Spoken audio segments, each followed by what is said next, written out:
आज हम लोग रायसेन जिले के उदयपुरा तहसील के ग्राम रिछावन नर्मदा तट पर एक रिछावन गांव में प्राचीन मंदिर पहुंचे हैं।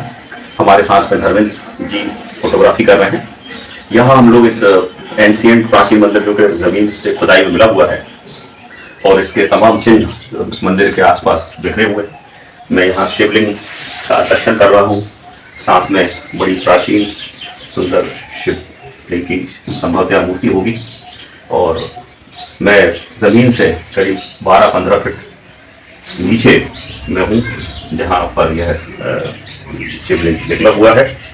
और इसकी कितनी आयु है क्या है यह तो पुरातत्व के अनुसंधान के बाद ही पता लगेगा, लेकिन ये ज़रूर है कि यह बहुत ही प्राचीन दुर्लभ मंदिरों में से एक रहा होगा। आइए हम इसके चारों तरफ बिखरे हुए जो मंदिर के अवशेष हैं उनको हम देखने की कोशिश करेंगे। प्राचीन मंदिर के गेट पर हैं। गेट के नीचे का भी कितना सुंदर मनोहर दृश्य इसमें दिखाया गया है। ये इसकी चौखट वाला पार्ट है, वो बहुत ही खूबसूरत कलाकृति में दिखी गई है। यहाँ पर यह जो है शंख लटके गए हैं, झालर है और इस बेस पर विभिन्न देवताओं की मूर्ति बड़ी सुंदर अंकित है। संभवतः यहाँ ये सिंह का भी चिन्ह है विभिन्न रूपों में। बड़ा सुंदर दृश्य है इसमें। इसी के बगल में गणेश जी की मूर्ति है। यहाँ इस मंदिर के चारों तरफ बिखरे हुए अनेक सुंदर मूर्तियों के मंदिर के अवशेष यहाँ पर हैं। ये एक छज्जा होगा। यहाँ तमाम मूर्ति मंदिर के आसपास में निकली हुई है।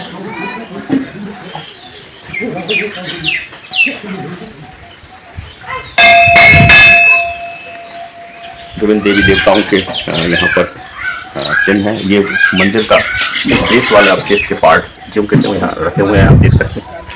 यहाँ पर ये 3-3 पार्ट में है। यहाँ पर ये गणेश यहाँ पर कोई देवी देवता के चिन्ह इसमें दिख रहे हैं। बड़ी खूबसूरत मूर्तियाँ हैं और यहाँ पर देवी की मूर्ति है।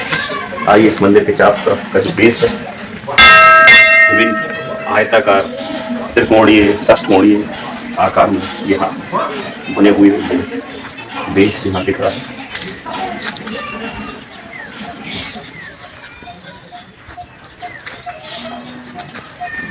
इसी के बगल में खम्भों के ऊपर जो 4 दिशाओं में 4 जो मेरे ख्याल से जो देवता हैं उनका ये शायद अवशेष होगा। यह मंदिर के ऊपर वाले हिस्से का छज्जे का भाग है। बहुत ही खूबसूरत सैंडी स्टोन का बना हुआ है। यह मंदिर के काफ़ी प्राचीन अवशेष सुरक्षित हैं। यहाँ पर एक और सुंदर प्राचीन मूर्ति पेड़ के नीचे विराजमान है। संभवतः मोर पर सवारी है। सरस्वती जी का शायद ये मूर्ति हो सकती है। मैं इस बारे में आश्वस्त नहीं हूँ। ये नंदी का टूटा हुआ भाग है। तो ये था मंदिर के कुछ और अवशेष हैं, सुंदर मूर्तियाँ हैं। ये एक मूर्ति है।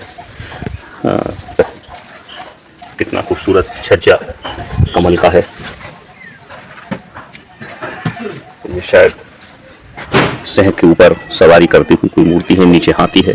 कोई ज़रूर ये किसी सुंदर देवता का सिर है।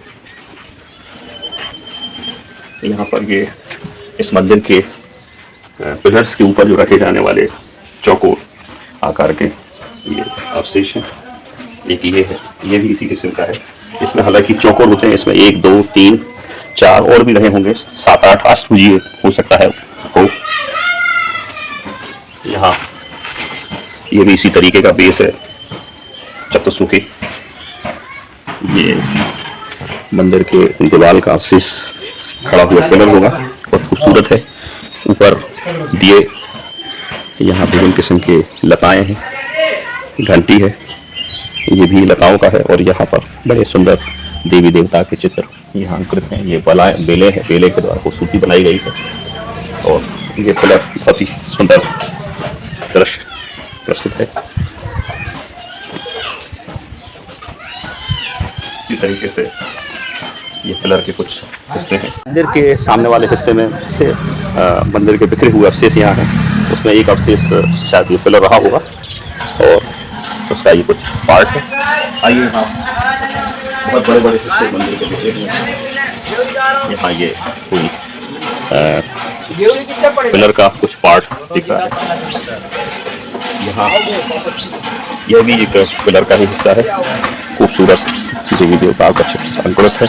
इस आगे के हिस्से में एक मूर्ति है, फिर बगल में दूसरी, तीसरी, अनेक मूर्तियां इस पिलर के अलग अलग कोणों पर दर्शाई गई हैं और ये सब उसके पिलर के हिस्से बड़े खूबसूरत भागों के रूप में प्रस्तुत दिख रहे हैं। ये बहुत सुंदर मूर्ति का हिस्सा है।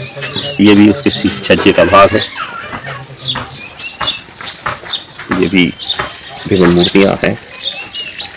ये मंदिर के ऊपरी हिस्से का कुछ बिखरा हुआ अवशेष दिख रहे हैं। ये आपका सुंदर बना हुआ पिलर का हिस्सा है। लताएं हैं, घंटी है, ऊपर शायद दिए रखने का वो होंगे। ये अंदर बहुत सुंदर मूर्ति है। यहाँ भी मूर्ति का ये हिस्से हैं और सबसे खूबसूरत हिस्सा है मंदिर का ऊपरी हिस्सा वाला पार्ट है जो उल्टा कमल बना हुआ है। शायद चारों दिशाओं में अलग अलग मूर्तियां रही होंगी। ये कोई देवी का है। ये और खूबसूरत कमल दल का ये पार्ट यहाँ दिख रहा है। चिकना है, कमल दल होगा।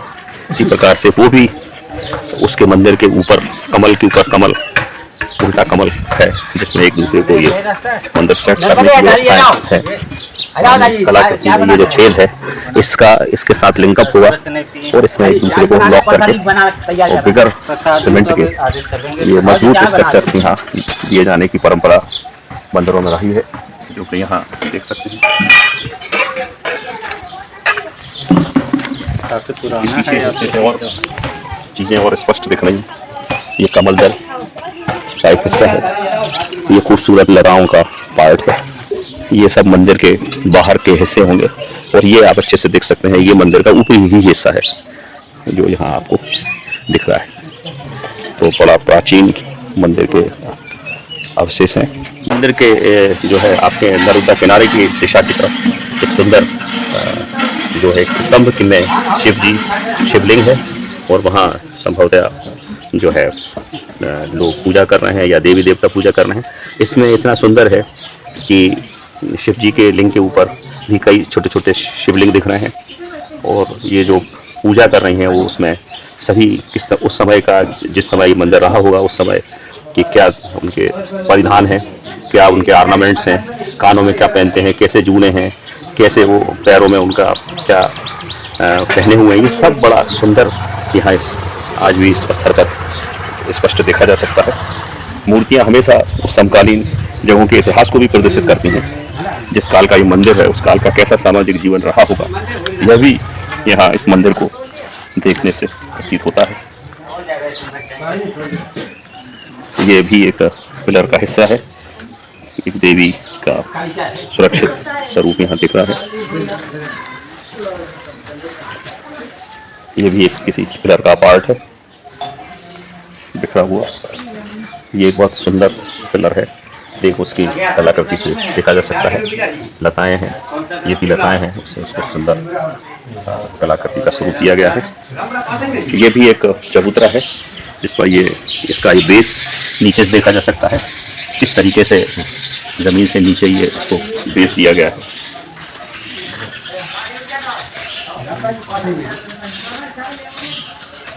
यहाँ पर एक गणेश की मूर्ति है।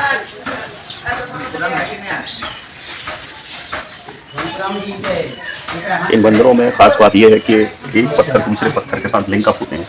यहाँ इसे स्पष्ट यहाँ देखा जा सकता है कि यहाँ ये दिख रहा है तो इसको फंसाने का एक पीछे से कोई लॉकिंग रहता है। एक लॉक दूसरे लॉक के साथ इस तरीके से कलाकृति बनाई जाती थी कि जिससे जो है वो हमेशा के लिए वो लॉक बने रहते थे।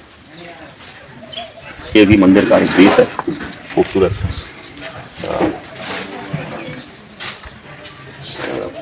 इसमें आर्किटेक्ट बनाया गया है, बुद्ध के जमाने की। हाँ ये लग रहा है कि हाँ, ये के नाम जीत मलसोनी है, इंदौर निवासी। यहाँ इस ग्राम में इच्छावर गाँव है ना, जी इच्छावर ग्राम में आए हैं परिक्रमा करते हुए ओंकारेश्वर से यहाँ इच्छावर तक आए।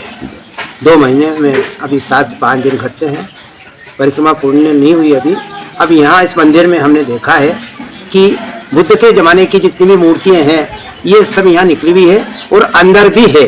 और यहाँ कोई पुराना मंदिर होगा, उस समय उस जमाने में मुसलमानी शासन के टाइम पे मंदिर को तोड़ा गया, मंदिर को खंडित किया, मंदिर की मूर्तियों को तोड़ दिया, खंडित करके उनके ऐसे स्थान पे कहाँ गर्दन काटी, कहाँ पांव तोड़े, ऐसे चारों तरफ पूरा मंदिर, ये जो है पूरा मंदिर भरा हुआ है और मंदिर टूटा हुआ बिल्कुल ऊपर नीचे जमीन पे, और जमीन पे मूर्तियां पड़ी हुई है टूटी हुई।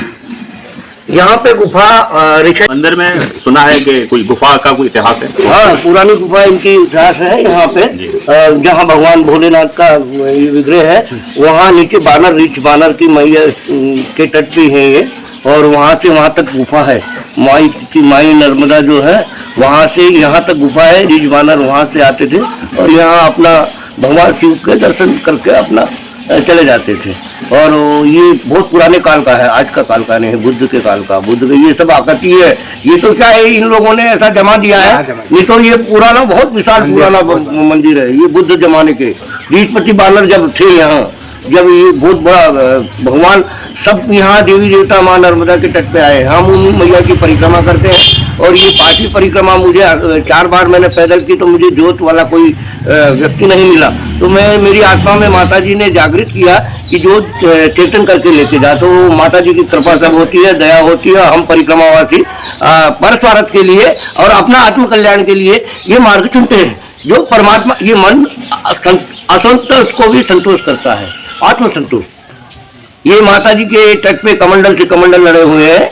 ये माता जी की परिक्रमा होती, बाकी किसी की परिक्रमा। ये अनंत काल रही है। इधर ही हम उत्तर तट पे है विंध्याचल में, उधर सतपुरा है। सतपुरा माता जी के 2 किनारे हैं। जब प्रलय काल होता है, जब उनके किनारे ये धार बहुत बड़ी हो जाती है, और उसके बाद में ये मैया के तट के किनारे पर साधु संत अनंत कोटि पे बैठे हो, कमंडल से कमंडल। अब हम मैया में स्पर्श करते हैं तो पहले एक कमंडल की हम जगह मांगते हैं।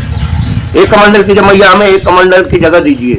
बिगर आदेश से किसी जल जीव जंतु किसी को आप वो नहीं कर सकते, अने आप एकदम डायरेक्ट नहीं घुस सकते। उन्हें प्रणाम दंडवत सारा विग्रह होता है संतों का, और मान सम्मान। आजकल के संत उस चीज को ध्यान नहीं रख रहे हैं। तो मेरा ये संतों से कहना है कि ये देश में अच्छा हो। ये भारत माता, ये देश के मोदी जी, ये भारत के प्रधानमंत्री ऐसे हैं जो विदेशों में भी उसका राज झंडा चल रहा है। ये भारत माता है, पहली माँ नर्मदा, दूसरी पृथ्वी माता, तीसरी गौ माता, चौथी माता। गौ माता राष्ट्र माता होना चाहिए, और ये भारत माता है। यहाँ अंग्रेजों और ये मुगल चोर आए, हमें एक आपको बहुत गौ चालीसा के बारे में माँ की महिमा सुनाते। सबसे बड़ी माँ होती है माँ ही पिता का पुत्र का बता सकती है, मेरा पुत्र है। तो मैंने उस पर माँ की कृपा से हमें ये सब प्राप्त हुआ और दर्शन लाभ हुआ। तो हमें हम एक ठेकेदार होके हमने सारा कारोबार छोड़ के माता जी के शरण में चले गए।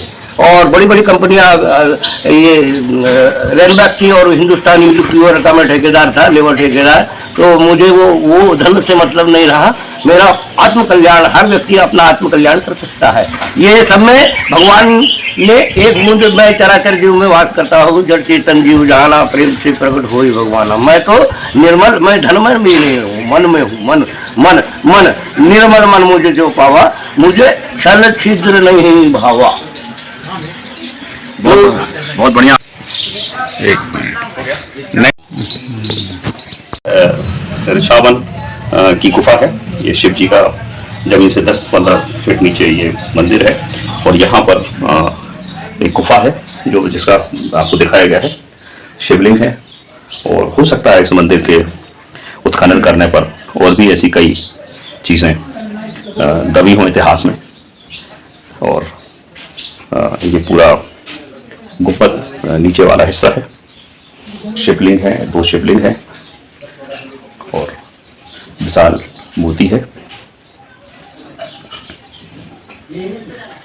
मंदिर के सामने की ओर नहीं चाहिए ये है सिद्धि माता की विशाल मूर्ति है और चबूतरा बना हुआ है, सिद्ध चबूतरा है ये।